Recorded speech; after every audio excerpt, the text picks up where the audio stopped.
Hey, my name is Scott Bloyer. I'm one of the pastors here, and we are going through a series for the month of August through Proverbs. And so what we've done is we've challenged everybody to read one proverb every day for the 31 days of August. And so today we're looking at Proverbs chapter 12. And I just got to start out with verse 1 because verse 1, I think, is the antithesis of what we've been talking about in Proverbs. To learn, you must love discipline. It's stupid to hate correction. Okay, I'll just leave that right there.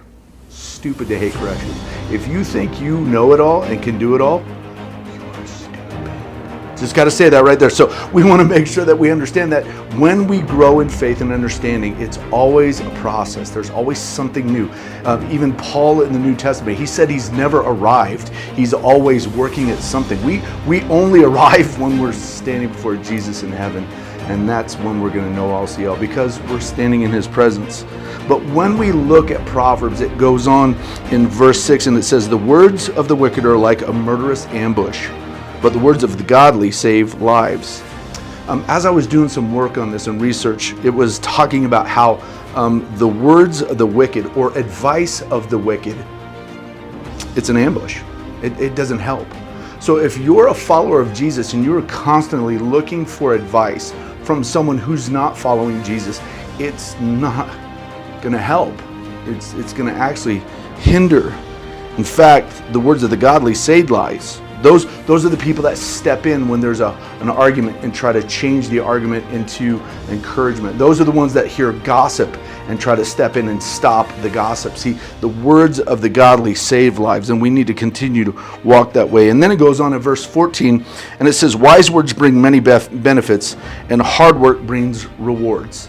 I think what we say and what we do need to match.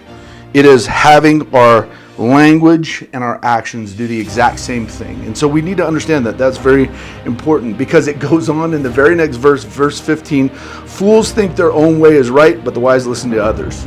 By the way, in the literal translation, fools means thick-headed. So some of you have probably had a mom, dad, sister, wife say that about you're thick-headed.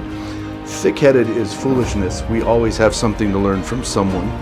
And then it goes on in verse 24 and 25, which I think are so important for this chapter, where 24 says, work hard and become a leader, be lazy and become a slave. In other words, don't sit there and do nothing. You need to get up and get to work.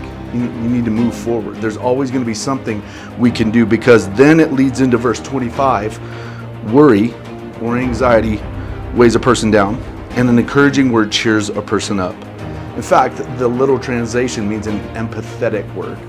Sometimes our empathy is what is going to be giving encouragement to those that are struggling. Hey, I hope this was good for you. I hope it's something that's going to encourage you throughout the day.